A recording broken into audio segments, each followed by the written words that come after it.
Hello everyone, this is chapter number 3, A Minor Bird, एक नन्ही चिड़िया. This chapter is a poem, and in this picture you can see a boy is trying to fly away the bird. एक लड़का है जो एक चिड़िया को उड़ाने की कोशिश कर रहा है. Let's recite this poem.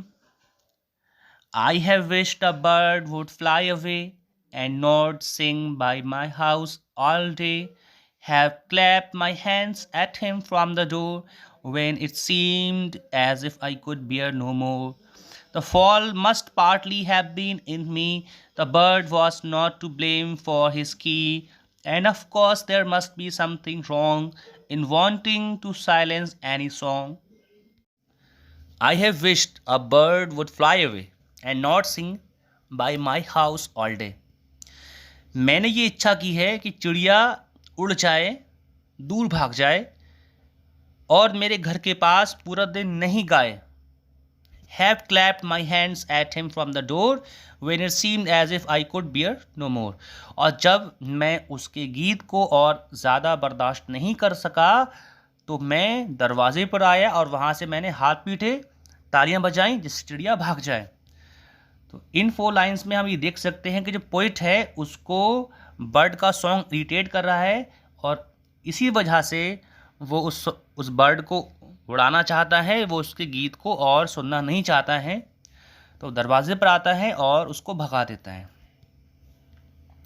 The fault must be partly have been in me, the bird was not to blame for his की.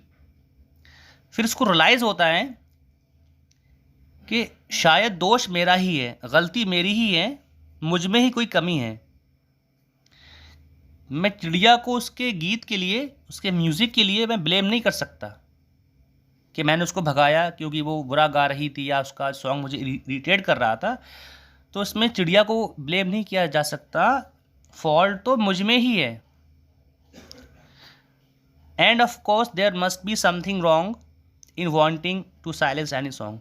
और किसी चिड़िया के गीत को खामोश करके, बंद करके खामोशी चाहना, साइलेंस चाहना, ये बिल्कुल ठीक नहीं है, ये बिल्कुल गलत चीज़ है. इसमें ज़रूर कोई ना कोई बात गलत है. अगर तुम किसी चिड़िया के गाने को बंद कर दो और खामोशी चाहना, आप खामोशी चाहते हैं, तो ये चीज़ सही नहीं है, ये गलत है. चिड़िया को गीत गाने देना चाहिए. तो इन 4 लाइन्स में हम देख सकते हैं कि जो पोइट है उसको ये रियलाइज़ हो गया कि उसने चिड़िया को भगाने का जो इच्छा की थी वो गलत थी, और जो चिड़िया है उसका गीत जो भी है उस गीत को हमें सुनना चाहिए, बर्ड्स का हमें वेलकम करना चाहिए. और वो ये कहना चाहता है कि बर्ड के सॉन्ग में कोई प्रॉब्लम नहीं थी, एक्चुअल में प्रॉब्लम मेरे बिहेवियर में थी कि मैंने उसको भगा दिया. तो इस पोएम के थ्रू पोइट हमें ये बताना चाह रहा है कि हमें नेचर के जो गिफ्ट्स हैं या जो नेचर में डिफरेंट चीज़ें हैं, हमें उनका वेलकम करना चाहिए, उनका रेस्पेक्ट करना चाहिए, ना कि हमें उनसे नफ़रत करना चाहिए. तो ये पोएम हमारी यहाँ फिनिश हो जाती है.